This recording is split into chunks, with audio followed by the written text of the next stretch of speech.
All right, here we go. We're going to go to the next part of this perspective thing for class.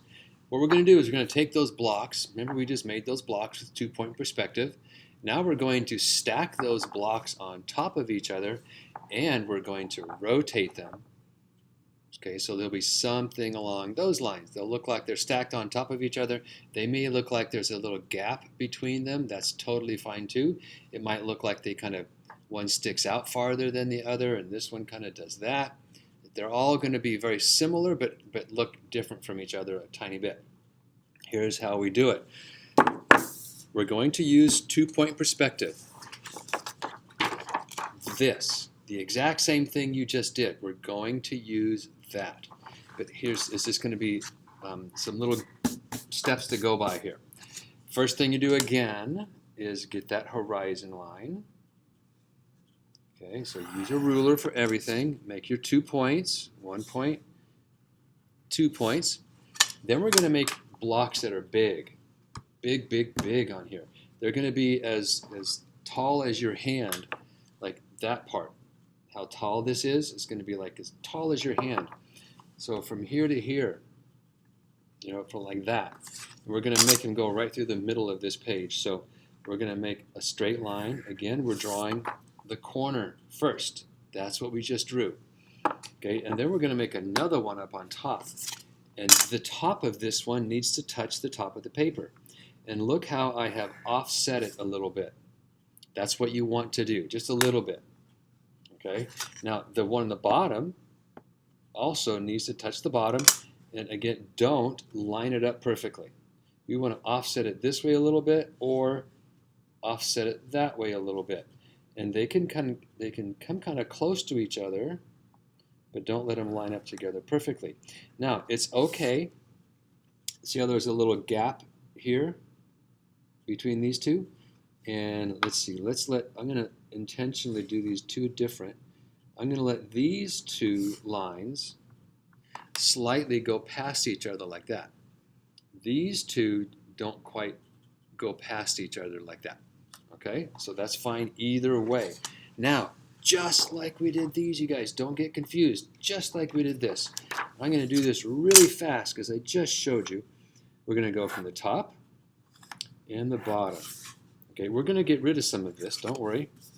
And oh wait, scratch that. We usually do the center one first. Top, sorry about that, and the bottom. Okay, and I'm going to erase that just because we're supposed to do this one first, and I'll show you why in a moment. Oops, my ruler slipped. Hold that steady.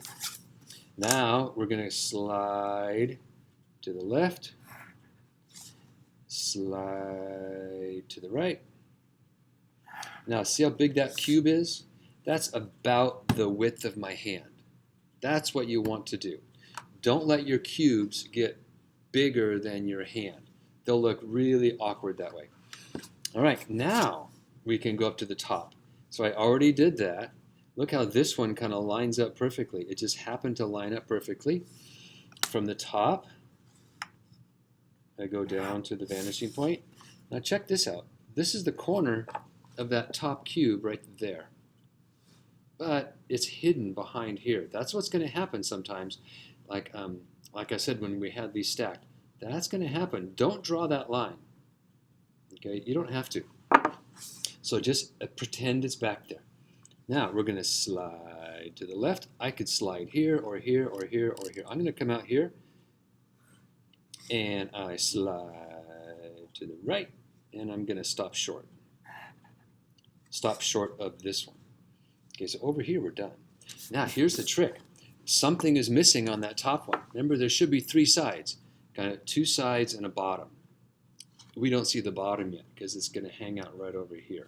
And this is what happens when you start to stack these up. So I'm going to go from this corner. Remember, we always go to the opposite corner to make the top and the bottom, and it's just going to stop right there. Look what that did. It let it look like these two are kind of hanging over each other, but are stacked on top, but that one's hanging over a little bit. Now let's go to the bottom one. Orthogonal line up to the vanishing point, orthogonal line, perspective line up to the vanishing point. Same thing over here. I'm going to get rid of that little mistake when I did. Now look, there's a gap right here. It's a little bit different because these two corners did not kind of overlap each other. So, boom. Okay, now we slide to the left. I can go anywhere I want. I'm going to stop right there. And I slide to the right. I'm going to stop right about there. Look carefully, guys. Make sure your lines aren't kind of wonky. Now, again, we have to draw the top. Okay, we're going to take this corner and go over to that vanishing point. And it stops right there because it's tucking underneath that one. There's that little gap right there. Okay, that is going to go over to the opposite vanishing point, and it's a small line right there. Now it appears that there might be a space between them, or if it's stacked, it's kind of moved over and back some. And I will erase those, all the extra lines. I will erase the horizon line. Now, this is number 1. I want you to do that. Put number 1 right there because you want to practice this one more time, and on the back of this paper, you're going to do it again. They will look a little bit different. Okay, remember this top one needs to touch or practice one. There's a tiny bit of space right there, but the best idea is to make it touch. That one pretty much touches. You can do it twice. You can take a picture of the front and back with number 1 and number 2. Don't cheat. Don't erase the 1 and make a 2, and just copy that picture twice because they should be a little bit different. The corners want to be a little bit different each time. Now don't make these lines really far apart from each other. That's not going to work either. See how all of them kind of fit within my hand. Okay, roughly. Don't make them super skinny. See these? They kind of fit underneath my hand, generally. And they're kind of centered. All right, there you go. And in class, I'll talk about how you collect all this together and hand it in.